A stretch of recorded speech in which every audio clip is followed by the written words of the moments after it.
disagreeing and having like differing perspectives is a good thing. But that's the issue, is we can't respect somebody unless they see eye to eye with us on the issue. That's right. That's right. I refer to that phenomenon as moral narcissism. That we are so focused on our own viewpoints being the correct ones that unless everybody else begins to align with our viewpoints, they are wrong and they should be cut out of our lives. We're guilty by association if we're friends with them, that we believe our views are so correct that they are the views around which everyone else should revolve. It's a very narcissistic way of actually looking at the world. It is. The assumption that like I have all the correct viewpoints and your viewpoints are stupid. That's not a helpful way to run a country. It's not a helpful way to run a friendship, a family. So my big question to you to preface this episode, do you have to agree with someone politically, morally, ideologically in order to be their friend and in order to respect them? We are jumping right in this week on the Paula Ferris Show. I am your host, Paula. So maybe you've been unfriended or you've done the unfriending on social media because you just didn't see eye to eye. Or maybe your kid came home from school and they were saying disparaging things about a classmate or a classmate's family because of who that family was supporting. And why can't we talk about politics at the dinner table over the holidays with our family? Since when did we have to agree with one another in order to befriend somebody or to respect them? The Associated Press reported earlier this year that we still agree on the majority of the issues and the core values, and yet we are more divided than we ever have been before.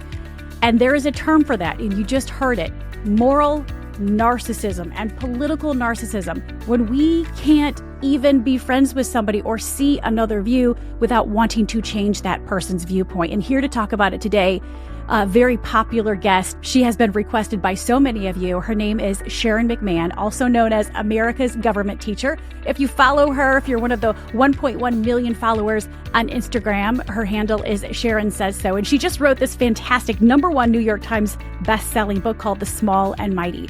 But Sharon is going to join us to unpack this question of how we can effectively and respectfully talk politics with our children, with our family, and with our friends. Also, a quick announcement from my side. Congratulations to Corey and Joni and Jill and Linda and Antoinetta and Diane, who won a copy of Daniel Walker's Make It Easy cookbook. If you're not getting my personal newsletter, you can sign up at paulaferrisofficial.com. We do fun giveaways. I keep it real. I talk about this podcast. We extend these conversations, and I just try to be super authentic.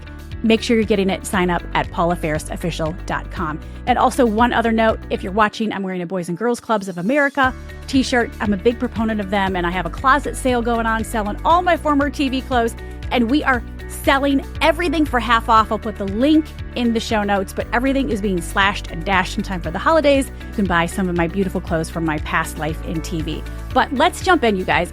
This is something I'm very passionate about. I hope that you stick around till after the conversation with Sharon so you can hear some of my key takeaways. And I'm going to share something that happened to me when I worked in TV news that's kind of just the epitome of the issue surrounding politics in America these days. But without further ado, here's the one and only Sharon McMahon, America's Government Teacher, talking about how we can effectively talk politics with our children, with our family, and with our friends. So yes, Sharon, so we are both Midwesterners. I am born and raised in Michigan.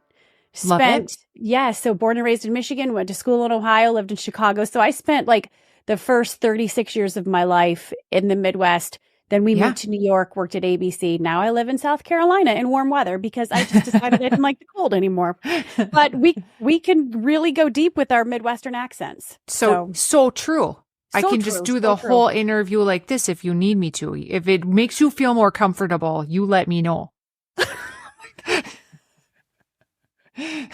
I love you so much already. I told you this was going to be easier than interviewing a politician. Yes. I'll play along. Yeah. They can be quite combative. As I was telling you before the interview started, I have had my share of political interviews. You have. It was always challenging, but I took those interviews real seriously, and I wanted to be as unbiased as I possibly could. But we all know that that's kind of impossible because we all have our bias. I have a bias. Sharon growing up in a very conservative Christian home and then working in the East Coast where it's not that way. So I had to realize like we all have a bias. It's how we grow up. It's our circumstances. And I think just realizing that is a big step. So to see things through other people's lenses. So I'm so excited you're on the show. Thank you. I'm so happy to be here. I'm really grateful for the invite. Thank you. Oh, did you decide no more of the Minnesota accent? Oh, hey, it can just like, it's like a light switch. I can turn it on and off. Let me know. Okay. It's okay. My Michigan accent, which by the way is less I think there's something charming about a Minnesota accent. There's nothing charming about a Michigan accent. It's we have a nasally. We get real nasally. The Yoopers up there, they sound a lot like this. We're very similar people. Yoopers. Yeah. Mm-hmm. A Yooper is someone from the Upper Peninsula, and if you don't know what the Upper Peninsula is, look at a map. Okay, it's the part that's connected to Wisconsin, but belongs to Michigan. So now you're the geography teacher as well Apparently as the government teacher. I'm super excited to have you here. I know your book just came out. Congratulations. Thank Small you. and Mighty, your debut book, Small and Mighty, 12 Unsung Americans Who Changed the Course of History from the Founding to the Civil Rights Movement. So excited for this book and so excited to get the message out there. But how are you feeling? Your first book? Oh my goodness. It's so exciting. It's a little bit like you have for 3 years been telling your friends, I'm going to cook you dinner on September 24th. And you like the anticipation of I'm going to cook you dinner and everybody's going to come over and eat the food. You're just like so excited for them to be able to come over. That's a little bit how it feels, but it's also nerve wracking. Like you want the food to be good. You've been talking it up for 3 years. Yeah. It's a very lengthy process. And coming from news, I've written 3 books, but Sharon, I have had a literary hysterectomy. I'm like, I will never write another book. It's on the face of this earth. Famous last words, right? It is such a long timeline. It is literally years. Do you still like your book? Because most authors, by the time you actually get to pub date, and pub date is the release date, like you said, you've been working on it for years and years and years, and you're like, I actually don't like my book anymore. I know that's not the case for you. This is your baby. This is your baby. So I'm excited. I do still like it. I do still love it. And but yet I totally get it. I've spoken to so many authors too, where they're like, you look back on the clothes you used to wear and the way you used to do your hair. And you're like, what in the Sam Hill was I thinking? So I can understand that perspective of like, why would I have written it that way? That's ridiculous. And you've already been talking about it for so long. Yes. So, yes. Fortunately, I'm still in the like, I hope you guys love it. I'm so excited to share it with you camp. Oh, yeah. Well, I know people are going to love this book because people just love just about everything that comes from Sharon's.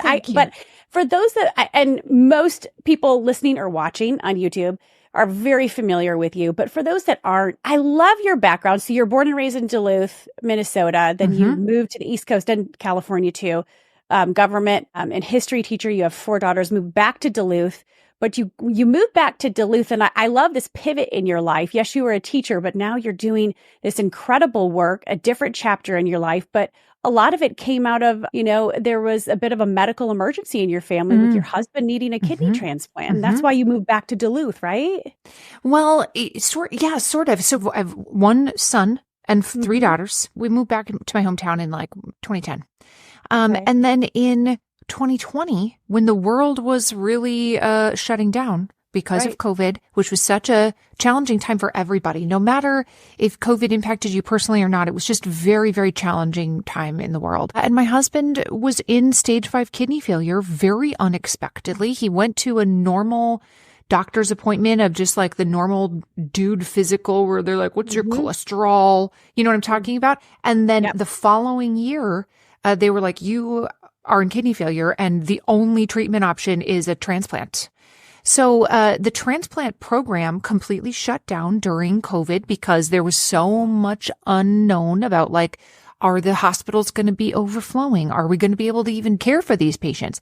So finally in August of 2020, my husband was able to get a kidney from a stranger in Texas. And in exchange, my mom donated one of her kidneys to a stranger in Wisconsin as part of a donor chain. So in part because of that and because of the very contentious and challenging 2020 election, I had more time at home, as everybody did, more time at home and more time to use some of my skills in my lengthy career as teaching government to be able to make sense of some of what was happening in the world for people. Yeah, I feel like people probably assume you've been doing this for, yes, you taught government and history, but like when you moved back to Minnesota, weren't you like dyeing yarn and you were a photographer? Like I've had other careers. Like 10 years. There's like 10 years in there where you're doing something different. And then you came back to this, but in a different way, which is so cool. Yeah. It's such an interesting career journey that I would have never seen for myself. But I love this idea that anybody, but women in particular, are not beholden to one thing for the rest of their lives. Just because they work in TV news does not mean they have to work in TV news forever. What's right for right now is not always what's right for eternity. And I think we get hung up on this idea of like, if I become X, that I have to do that for 50 more years. No, you don't. No, you don't. You are more than free to pursue what is right for you in that moment of time when your babies are little or your babies are teenagers. I've really enjoyed having several different careers and have built skills in all of them and can't say I have any regrets about it. It's amazing. And I think that's really important. And I live in a real small town now, so I don't know how large Duluth is. It's not New York City or Chicago. No, it's less than 100,000. Yes. So, I mean, you can also live a big life in a small town and you can get to decide. You have agency over the life that you want. There's things you give up and then there's things that you gain along the way. How old are your babies now? I know you have college teenagers. Yeah, I have 2 in college, 1 in high school and 1 in middle school. So my youngest is now 12. I've been a working parent my entire life in a variety of different capacities, as you mentioned. And every season of life is wonderful and also challenging. It comes with its own challenges. Like my kids don't get up at 5 a.m. anymore. They sleep a little longer. They can get their own cereal. Oh, no, but there's challenges with them, making big life choices now. So, I can relate. My kids are in 11th grade and then 9th grade and 5th grade. So it gets harder, but better, harder, like emotionally, not so physically, but definitely emotionally, bigger kid, bigger problems.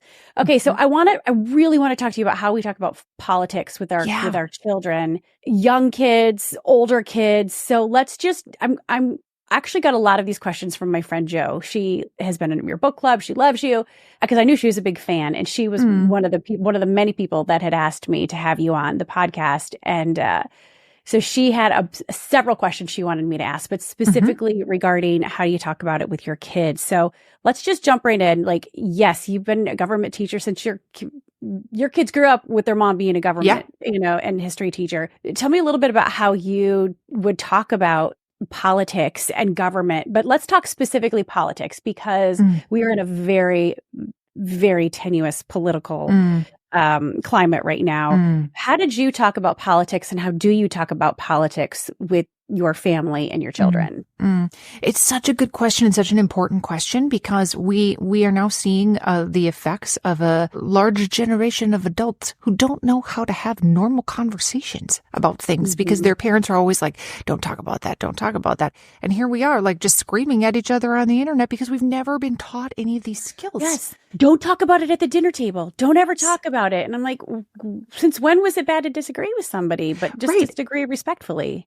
Right. These are actual skills. No one comes out of their mother learning how to talk about politics. Like this is a skill that it's up to us as parents and as teachers to teach people how to use. So I always first like to think about it from that perspective of this is a skill that I am going to teach you. And it's actually a skill that you'll use for the rest of your life. So we have in our family what we refer to as McMahon moral imperatives. These are sort of our family values. Here are some of the things that we believe. And within, outside of our McMahon moral imperatives. So that's the MMIs. That's right. Okay, that's right. MMIs. I like that. And everyone's free to have their own, family imperatives. Call it whatever you want. I like that. But one of the things that we always believe in as a McMahon moral imperative is that we don't dehumanize other people. And I think that is happening too frequently on the internet today, is that people who are in a group that you don't belong to are immediately dehumanized. And that's a very dangerous and slippery slope to head down. That is, dehumanization has never led us somewhere that's worth going. Right. So I would encourage you to develop your own set of family rules, so to speak. And the family rules cannot be, you need to vote for Bob, or you need to vote for Lisa, because the candidates are going to change and the political parties change over time. The Republican Party of today is not the same as it was in 1865, and vice versa with the Democrats, right? So we can't develop these allegiances to people or parties, but rather allegiances to our value systems. And those value systems allow us then to have actually measured discussions about important topics. So I think developing your own set of family values and actually intentionally having these conversations around the dinner table is far more important than just being, polite and not discussing things that are viewed as impolite. Now, part of learning these skills is telling your kids when it's appropriate to bring these things up and with whom. You don't go to back to school night and be like, hey, Mrs. Johnson, who did you vote for? Like, that's not appropriate, right? Like, there's a time and a place for every conversation, but learning when and how to bring up these things is also part of the skill set. And then also when a child comes home and is like, well, my friend Bobby's parents are voting for Lisa, and you told me that's not who you're voting for. Helping your children understand, how do you respond to a friend whose parents are voting for somebody different than you are? That's an important part of this skill as well. We might know, like, we could say the following things, but your kids don't actually know that.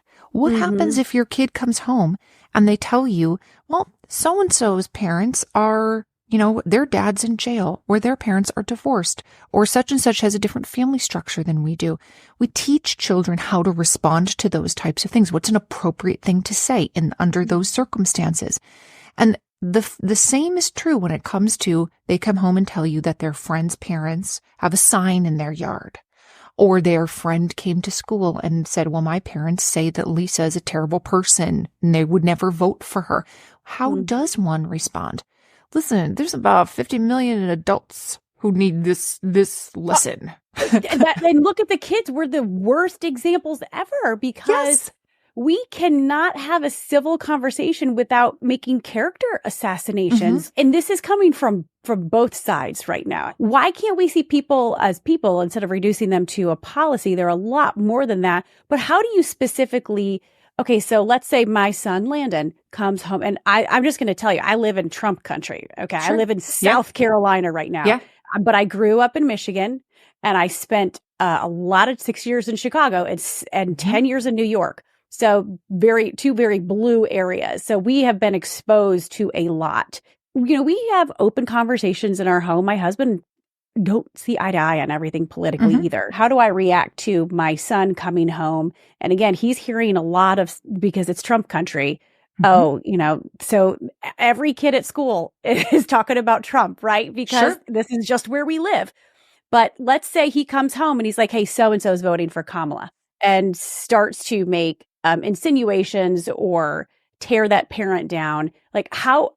And let's say the shoe's on the other foot. Same thing with Trump. Oh, they're voting for Trump. How should we, as grown adults and parents, walk me through how I should react to that? Because I know you say we have to respond carefully, but I don't think we actually know how to respond to that because it's so heated. It is so heated. And instead of, I would encourage us as adults and as the adults in the room to always be cognizant of the fact that we are modeling for our children how they should interact with other people. And so one of the things that I think is really important to say is something along the lines of, oh, interesting. Did they tell you what it is about them that they particularly like? And just to say it in a very like neutral kind of way and just saying, oh, that's interesting, in a way of like obtaining with curiosity more information versus approaching it from an accusatory, like, oh my gosh, that's so stupid. That's so ridiculous. Approaching the conversation with curiosity instead of an accusation. This is a very important skill that we can use at Thanksgiving dinner. Oh, that's so interesting. Tell me more about that. That's so interesting. I'd love to know more about the factors that went into you making that choice. Because even if you don't end up agreeing with the person, there is still a lot that you can learn from them. And so if we explicitly teach our children this lesson that the goal cannot always be to agree, the goal needs to be to learn. Because you can learn from somebody who has diametrically opposed political views from you. It does not mean you agree. Learning does not equal agreement. There's still important information to be gleaned from somebody with whom you disagree. So I think reframing the conversation instead of being like, how can Landon get his friend to agree with him about the following 5 political figures? Instead of approaching it from the like, I need to convince you, the approach of, how can we learn from each other? Learning requires a respectful learning environment, right? You would not, if you send your child to 9th grade, you would not expect or hope that their teacher would say to them, you guys are a bunch of idiots. Give me a break. How did you even end up in 9th grade? Right? Like you would be aghast. Teacher might be thinking that, but not going to verbalize they should not say it. Right? Right? And that we should not be saying those things to other adults on the internet or in real life conversations either. If we don't want our children to treat each other that way, we wouldn't accept that kind of treatment from a teacher to our child. We would not let that go. We would not be like, that's not a respectful environment for my child to learn in if the teacher's calling them names. If you think about it from that perspective of how do we learn from each other?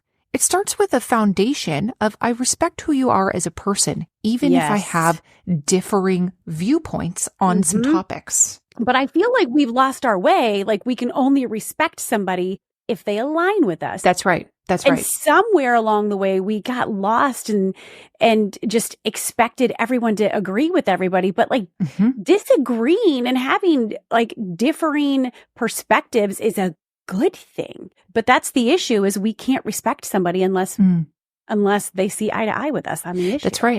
That's right. I refer to that phenomenon as moral narcissism. That we are so focused on our own viewpoints being the correct ones that unless everybody else begins to align with our viewpoints, they are wrong and they should be cut out of our lives. We're guilty by association if we're friends with them, that we believe our views are so correct that they are the views around which everyone else should revolve. It's a very narcissistic way of actually looking at the world. It is. The assumption that like, I have all the correct viewpoints and your viewpoints are stupid. That's not a helpful way to run a country. It's not a helpful way to run a friendship, a family, a classroom. My perception of my own views is that they're so correct that the rest of you need to get on board with me or I'll cut you out. That's actually how people with diagnosable mental health challenges behave. Right. That's not the way we should all be interacting. It's very unhealthy. So, okay, so you say we can have these conversations at the dinner table with our immediate family and our kids. How much agency do we give our kids? And I guess my question is, and I'm glad my kids have been exposed to a lot. Like we've lived in red states and blue states, and we have these conversations. How much agency do we want to give them? How much of our own political opinion do we want to share with them? And how much of our own bias do we want to share with them? So I guess like this, when they're younger, of course, like you have to be really careful, but my kids are older now and, they're becoming much more independent. So how much agency do we give to them? How much do we recognize our own bias? And do we share our own opinions with them? I think it's important that they be given an age-appropriate amount of agency because children cannot learn critical thinking skills unless they are confronted with information that they disagree with. That's how we develop critical thinking. They have to be confronted with information they disagree with. Otherwise, you're just, what are you, a Stepford child? You're just parroting a bunch of talking points? That's not critical thinking. Saying the right thing that you agree with is not critical thinking. To me, I would much rather, like as a parent and a teacher, I would much rather have a child who says something that I personally disagree with, but their opinion is really well supported and researched and thought out. That to me is a far more valuable citizen and student than somebody who can be like, here's the 3 reasons I like Bob better than Lisa. That's like anyone can memorize that. That's not actually very useful, right? No, not at all. And so as parents, we have to be quite tolerant of our children's exploration of their own viewpoints and to help them develop those critical thinking skills by modeling at the dinner table. Oh, interesting. Why do you think that we should expand the death penalty? I would love to hear more about why you think the death penalty is wrong. Asking them, challenging their own views instead of just accepting that they're correct. They may not like it, but that's an important part of learning critical thinking skills. We have to teach our children to think critically, and that includes allowing ourselves to be confronted with information we disagree with and modeling how to handle that, and gently provoking our children, not in an unkind way, not in an abusive way, but just generally saying, and now why do you think that Elon Musk would say something like that? Or whoever it is that they're discussing, gently pushing back on our own children's viewpoints, even if we agree with them. That actually does a lot more to develop their critical thinking than just being like, that's right, you're correct about that. This idea that like iron sharpens iron, like you get better at learning how to support an argument, learning how to support your own critical thought by being able to carefully articulate why something exists, even if your parent agrees with it. That's an important skill to learn in college too. You have to be able to support your arguments. So if I'm hearing you correctly, like as parents, we really need to lean into the curiosity aspect of it, of like staying curious with our kids, asking them questions. Okay, well, why do you think this? And yes, we can give our own opinion, but of course, also challenging. Okay, so this is such an issue now because this generation, they see so much of the misinformation is then perpetuated on social media. It's just, bad information can get disseminated in a matter of seconds. And it's harder and harder than ever. Non-biased news doesn't exist because we all have bias. Like I mentioned earlier, I have a bias. I grew up in a conservative Christian home. That was my childhood bias, And so I have to recognize that in every room that I go to, that this is the environment that I grew up in. I am a registered independent and I feel very moderate. But when it comes to really presenting our children with how they can differentiate between the misinformation and the real information and the slant and the non-slant, like it's very hard. I have a couple, I love Ground News. I love 1440. Ground News will tell you if the article leans left or right, because again, we all have to recognize we have a personal bias. How can we help guide our children to find like accurate information that doesn't have a slant, which is, it's very difficult. Like what direction do we point them in? Yeah. Well, I think the first thing, as you mentioned, there is no information that has not been, filtered through somebody's viewpoint. And that's not necessarily bad. I think we have come to equate bias with lie. And those are not synonyms. You can actually be highly accurate while having a specific viewpoint on something. Just because somebody doesn't believe that, let's say somebody doesn't agree with being able to have your dogs off leash at the dog park. You really disagree with that.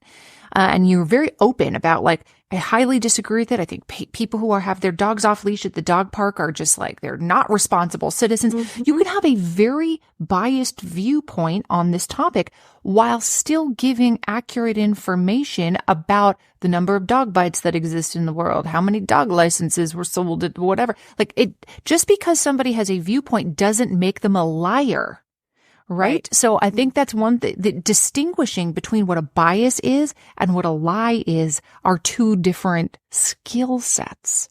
So of course we don't want our children to just be like puppets for a propaganda machine. That's also not developing critical thinking skills. So in terms of helping kids find better information, I love the sources that you mentioned. I also really like Ad Fontes Media, which is ADFONTES. It means Latin for to the source.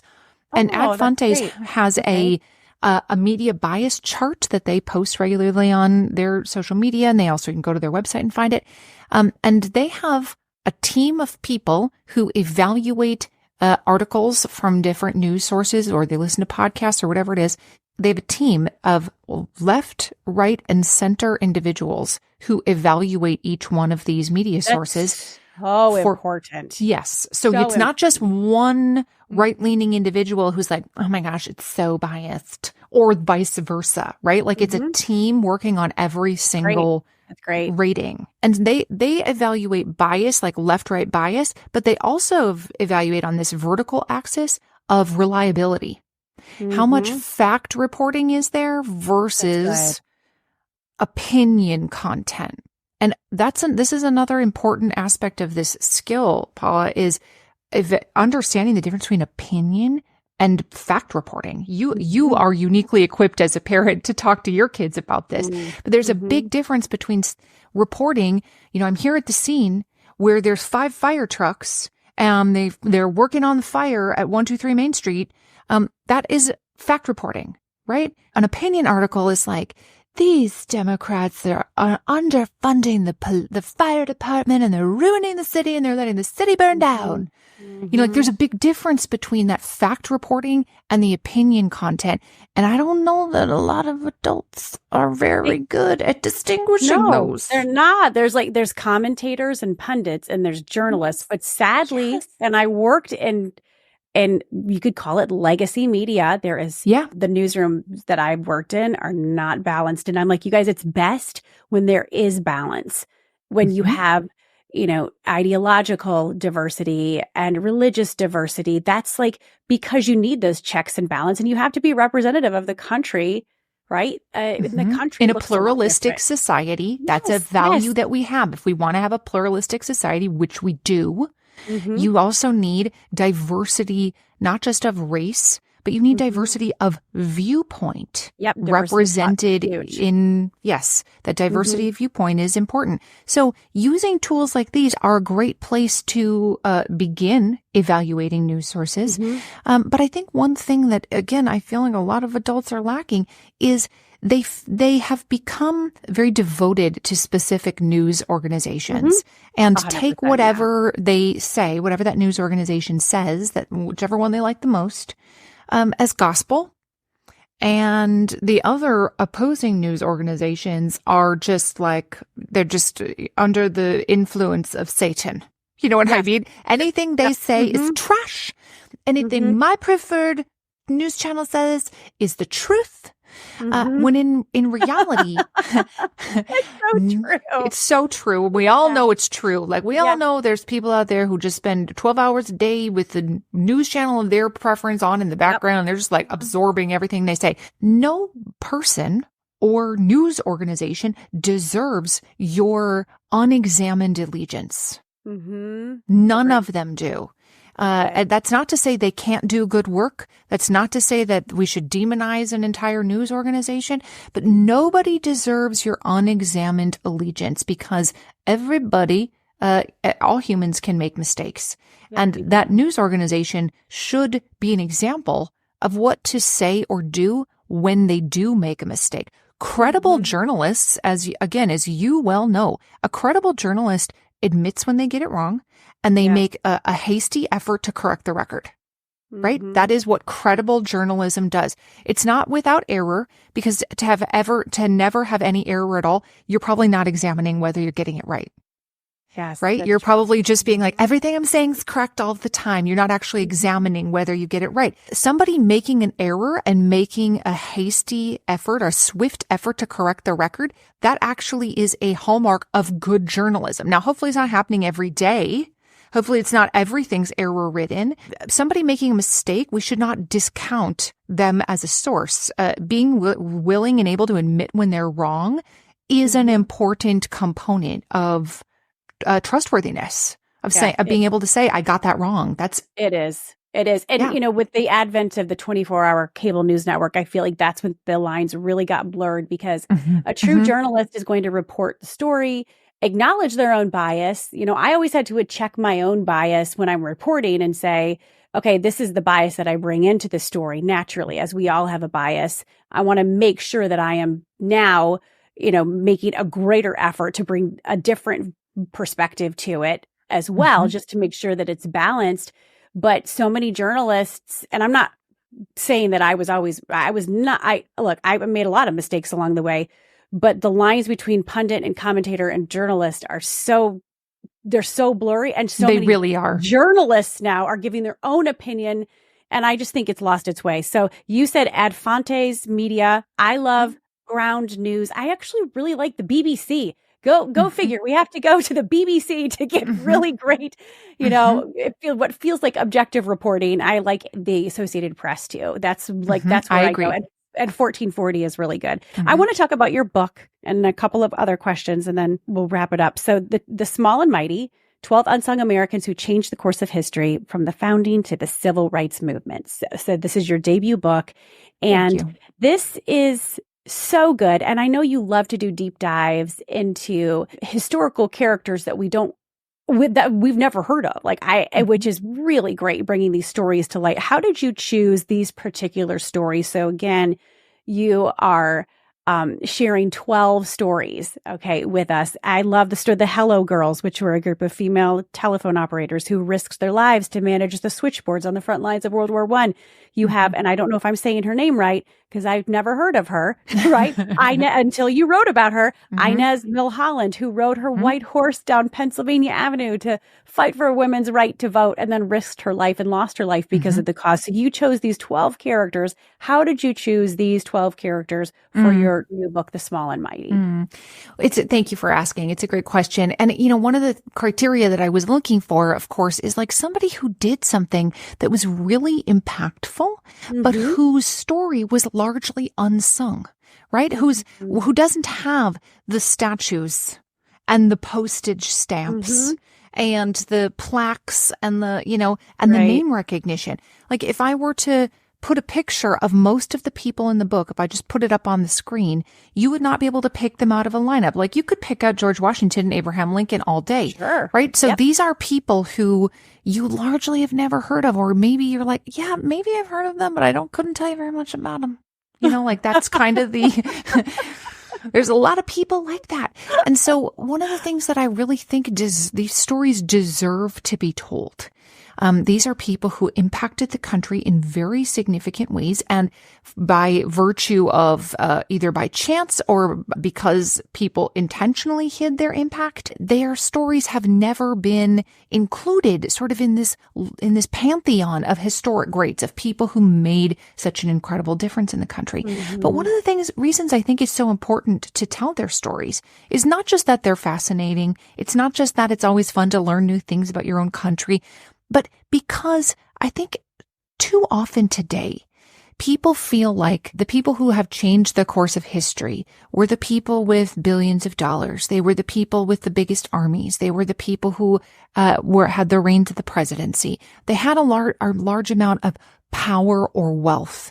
And so often we don't see ourselves reflected in that group. Most of us are not billionaires. We're not well-connected politicians. And so we feel disempowered from making a difference because we feel like I will never have what it takes to change the course of history. So why should I even try? And it leads to cynicism. It leads to nihilism. It leads to us feeling like nothing I do will ever matter. These people in this book are great examples of how untrue that is, of how great Americans are not just people of the past. They are not just black and white pictures in a textbook. Great Americans live, and you can truly just choose to be one of them. And these are people who were ill-equipped, often had very difficult life circumstances that you would never want to trade places with, did not come from power or wealth, were not the president, did not go on to marry somebody rich and have all the fancy things and whatever. And yet what they chose to do with their lives by just putting one foot in front of the other and doing the next needed thing. If we can all orient ourselves towards doing the next needed thing, what a difference we would make in the world. And these people are just fantastic examples of what it means to do the next needed thing. Oh, I love that these unsung heroes, just, average everyday Americans. And we all feel like, again, I don't have the power. I don't have the wealth. I don't have the platform to do something really, really memorable, but we all do. And I think this is going to be a must read for our kid, not just us, but our kids too. They need to see these really powerful stories in history as well. And maybe you'll do a part 2 and then a part 3 to this. And then you'll do your memoir. Or I'll have a literary hysterectomy, Paula. I want to hear more about this whole yarn career where you were dyeing yarn and 3 girls yarn, and then you took photos of your beautifully colored hand-dyed yarns for the catalogs. I mean, Sharon, you are a very multifaceted woman. I love that. I love that. I'm excited for your book. So the book came out just a couple of weeks ago. September is traditionally a very hard pub month. It is. Was there any significance to when you decided to release the book? And I noticed the 24th day of the 24th year. Was there anything historical about that, or is that just happenstance? It wasn't. There wasn't a historic moment of like the 24th in the year 2024, but I wanted it to come out in September, even though my publishing team was like, "But it's the worst month." It's a little bit like how all the Oscars movies come out at the end of the year. Yes. How like the really great Oscars movies, so that they're fresh in the judges' minds. They're like, shouldn't we release it in February? That's how they felt about it. But I really wanted this to come out as a counterpoint to the negativity of the 2024 election season. I knew that no matter who was running, that this was going to be, because of course I started writing this 3 years ago. I didn't know who the candidates were going to be. Oh my gosh. You wouldn't have known maybe a month ago. So true enough. Seriously. I knew that whoever the candidates were, that this was going to be a pivotal moment in American history, 2024. 2020 was a very challenging election season for all Americans. No matter who you voted for, everybody was like, that was crazy. Let's never do that again. Never. And I felt, because I've heard from so many thousands of people, that they needed a counterpoint. They needed something that illustrated what it meant to hope, that illustrated what it meant to make a difference, that we cannot pin all of our hopes on our politicians, that if we're waiting for somebody to ride in on a white horse being like, I have the plan, that almost always that person ends up wanting to be a dictator. The plan. The great hope. Yes. I alone can save us. That is never that's not the person to follow very often, right? Not at all. And this idea that we are the plan. The plan is not a man on a white horse or a woman on a white horse with the quote unquote plan. We are the plan. And these stories illustrate that beautifully. And I hope, an entertaining, in a touching, in a sometimes funny way, what it means to be the plan and what it means to be small and mighty. I love that. You brought up a good point too. Like, we shouldn't be looking for this man or woman, whoever it is, to be our savior on a white horse. I remember, I think it was Marco Rubio, probably like in the primaries years ago, 2 election cycles ago, whether or not you like him, he said something really profound in one of the debates that always stuck with me. And he says, don't be so consumed about who's in the White House, worry about your own house and take care of business in your own house. And I feel like that's kind of our mentality in our house. Like, I'm like, for us, it really is not going to impact. Yes, taxes, rates, and all that stuff, and finances might change. but I'm not letting anybody dictate what's happening in my house, right? This is my house and my family, and I will fight for my family. I'm not looking to government to change my family. Like my family is my family, and I will fight for what's happening in this house. So I thought that was really something profound, and that's always stuck with me. Like, don't worry so much about who's in the White House, worry about your own house. Take care of your own house. So that's kind of keep doing the next needed thing, because you can't control what other people are doing. So once somebody is elected, of course you can vote, you can advocate, all of these things. Yes, absolutely. But once someone is elected, you can't control who that is. But what you can control is what you will do next. Yes, that's right. How you can be part of the plan, how you can do the next needed thing. And that's a reframe that I think a lot of Americans could use. I just have I think 2 more questions. You keep mentioning Bob and Lisa. I would love to hear more about these candidates because I might. I would. Is there a Bob that I could Bob vote or for? Lisa? You said Bob. You've mentioned Bob and Lisa on the ticket. These hypothetical characters. I feel like I don't have anyone speaking for me, and I think a lot of Americans feel like this, Sharon. And I am not a government and history expert, but I feel like the reason why we'll never get a moderate candidate, and I would say I'm fairly moderate, I'm a registered independent, it's because and tell me if I'm wrong here, but I feel like if we could have the primary on one day and independents were allowed to vote, then we could actually get a candidate that most of us agreed on, and probably a moderate candidate, because I had learned in covering several elections, again, not an expert, a journalist, but when we lived in New York, I couldn't vote. Well, I didn't vote when I was an active journalist because I just thought that was my own moral decision. But regardless, I couldn't vote in New York. I was a registered independent. So in the primary process, I think, and don't quote me on this, but in 35 or more states, independents are not allowed to, where our voice is excluded in the process of picking a candidate. And the whole reason we have a primary that starts in Iowa and goes South Carolina and New Hampshire and all of that, and one state to the next, and depending on those 3 states, that's how the whole country goes. Yeah. And that determines the media and the momentum and the money. And the only reason we have that process is because back in the day when the political process started, the candidates needed to take the train from one state to the next. So they needed that time in between. And I'm like, if we could just do it on one day and everybody could vote, registered independents, Republicans, and Democrats, we could find a candidate that we actually like, maybe a moderate candidate, and we'd all have a say, and we wouldn't allow those first couple of states to determine everything. Because often you come to your state and you're like, well, there's no chance my candidate's going to get in because these other states, the media and the momentum and the money have all gone towards these candidates.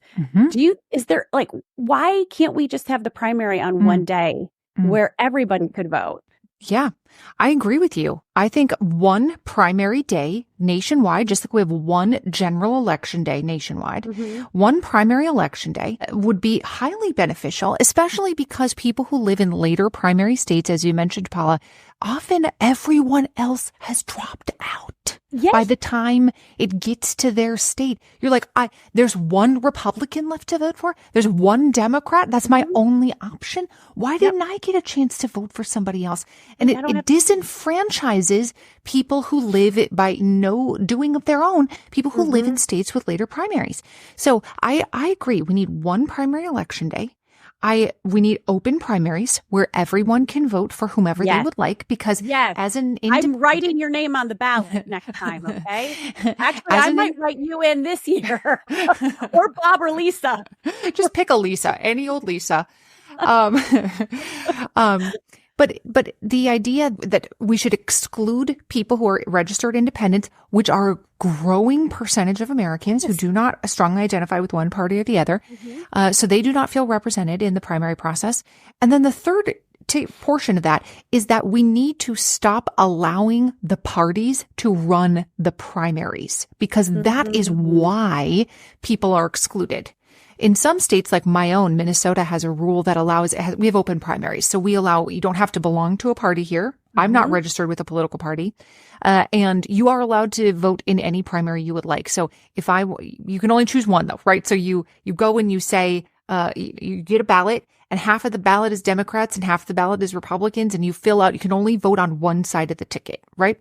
But there's no obligation to register with the party and only participate. But in many states, parties control the caucus or the primary system. And that is why we have these differing dates. That's why people are excluded, because the parties are controlling the process and they have a vested interest in only in preserving and expanding their own power. So unlike the general election, which is run by the state or by the District of Columbia, allowing the parties to control it has created this system that you're frustrated with, that I'm frustrated with as well. So I would like to see one national primary day open to everyone, not controlled by a party. Yes, but how does that happen? That's not going to happen because every state wants power, right? Like, how could we make that happen? We could make that happen with just by passing a law in Congress, just like we have passed a law in Congress about General Election Day. General Election Day is the first Tuesday in November, right? Like we just passed a law about that. So we could actually just pass a federal law saying that this is the designating a primary election day and designating who is in charge of primary elections. Just like states are in charge of the general election, even though the date is set by Congress, right? States still run their own elections. States can run the primary elections, but it's just going to happen on a specific day. And it should be open to everybody. Like it's simple, but it's not easy, right? Like getting Congress to agree on something is not that easy, but it's quite a simple process to pass a law. Yeah, you can sponsor the bill and then I'll go out there and I'll talk about it. Okay. How about I'm all for it. And then maybe we could do something about age limits and then term limits for Congress while we're talking about There's it. There's a few people who we could get rid of, who've been in there a little too long. Also, can we add, you can't trade individual stocks while you're in Congress? Can we also add that you're not allowed to do that? Well, you think that would kind of be common sense, or you'd have the moral compass for that, but no. Yeah, I'm a bit. If there's an age minimum, there should be an age maximum. There should be term limits for congressmen and congresswomen. There's term limits for a president. So, this has just been so exciting to talk to you. And thank you. I just hope that we can learn to, again, it stems with us as adults being adults to begin with, and staying curious. Coming up with our own MMIs, the McMahon moral imperatives. I love it. So we're pulling for your book. It's going to do great things. Paula. And can't wait for part 2 whenever that comes out. And for the sponsored bill to get this primary on one day. I'm going to be looking for that as well. Thank you. Thanks so much, Paula. Thanks. Sharon, thank you so much for sharing your wisdom and your wit and your humor. And congrats. Y'all, she wrote a #1 New York Times bestselling book, The Small and the Mighty. I encourage you to pick a copy of it up today if you haven't already. So I'm going to share with you a story that happened in my TV news days that I think encompasses the moral narcissism that Sharon was referring to. I'm going to share that with you in just a second, but my takeaways. Some trusted resources. Sharon likes Adfontes, which is ADFONTES. I like 1440, and that's the numbers 1440.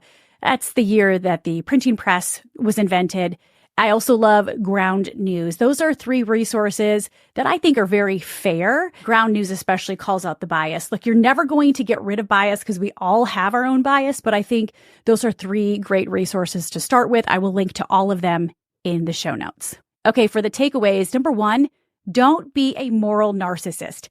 If you only want to be friends with people who think like you and act like you and view the world like you do, you're most likely a moral narcissist, per Sharon McMahon. It's not a good look. We've never gotten anywhere by dehumanizing one another. I can't tell you how many times people have said, Paula, if you vote for Trump or if you vote for Kamala, I won't talk to you anymore. Or how could you do that? I'll lose all respect. That's moral narcissism. We have to leave room for being able to disagree agreeably without being disagreeable. We were never meant to agree on every single thing. And that's point number 2, is the goal isn't to agree. The goal is to learn. I thought that was so good. And you can learn from anyone. If you're young, you can learn from someone who's old, and vice versa. If you're a person of deep faith like me, I can learn so much from people who don't ascribe to a particular faith. And number 3, critical thinking is a skill that we need to build in our kids and ourselves as adults. So kids cannot learn unless they are confronted with something that they disagree with. I'm going to repeat that again. As Sharon said, critical thinking is this. Kids cannot learn unless they are confronted with information that they disagree with. So here's how it's going to play out in my house and how I am staying curious with my kids when they say, Mom, I want you to vote for this person. I'm going to say, well, why do you want me to vote for that person? And what is it about that person's policies and their value system that makes you want me to vote for them? So leaning into that curiosity, leaning into our value systems as a family, leaning into learning and developing those critical thinking skills in my kids. And it's something we need to do better as adults. And finally, number 4, develop your family rules, your moral imperatives. Don't develop allegiances to people or party, but develop allegiances to your value prop and your value systems as a family. I thought that was just so great, really great takeaways. Okay, so it is story time real quick, and I'm going to try to keep this short and sweet. As a journalist, we report on all types of people, good, bad, ugly, Democrat, Republican, everything in between, right? This particular person that I was reporting on, I was interviewing him, very, very polarizing figure. And there was one particular group that didn't want me to interview him to begin with because they thought that we would be platforming him. Now, look, journalists interview all types of people. We interview dictators, presidents, aristocrats, royalty, right? We tell the story of things that are happening in the news. And because I interviewed this person and quote unquote platformed them, this particular group was very upset. Some of them called me out and wanted me to get canceled because I reported on this person. And they didn't think that I was tough enough in calling this person out. Now, yes, I challenged this person. And my mantra as a reporter was, look, there's no question off limits. There's nothing you can't ask. It's always how you ask it. I think you still have to treat people with respect, regardless of who they are. But because I didn't lean in and I didn't just eviscerate this person, they were upset with me. I did my job, though. I did my job. I interviewed a very polarizing person, but I didn't interview them the way that this particular group wanted me to. And eviscerating them, that's not my style. I interview people and I ask the challenging questions, but I do it respectfully. But I get the truth. But because I didn't do it how they wanted to do, according to their moral narcissism, they wanted me out and they wanted me canceled. So anyway, I just thought that was a great microcosm. And I've been called out by both sides. I've been called a libtard. I've been called, you name it, and I've been called it. There's a lot of things I've been called I can't even repeat. So look, I think true journalists, good journalists, and there's a handful of them out there that are doing their job, are telling the story, they're leaning in, they're asking the hard, challenging questions, but they can also do so respectfully, and then they let people decide. So anyway, jumping off my high horse, a quick reminder, the Saved collection has all of my clothes from TV, and they are now 50% off. So you're getting these clothes for probably like 10% of the retail value. I'm going to link to the Saved collection in the show notes, and a portion of my proceeds go to the Boys and Girls Club of America, because I'm a trustee and I think kids are our future and I love the organization. All right, next week, let's talk about, I'm just going to leave it right there. You know that song, right? We're talking about sex, how to have the sex talk with your kids when they're young and when they're old. So yeah, I guess we're having all kinds of uncomfortable conversations with our kids about politics and sex. But next week, I have the founders of the Birds and the Bees, an organization that's doing a lot of good. And they're going to tell us why we shouldn't just have the talk. We should have many talks. That's coming up next week as we continue to talk about it. I know you guys thought you were done with me, but not quite yet. I have one more thing to tell you about. If you're watching on YouTube or you're listening on your favorite podcast platform, don't forget to subscribe to the show. I don't want you to miss a single beat or a single conversation. And remember, my DMs are always open. Tell me what you want to talk about.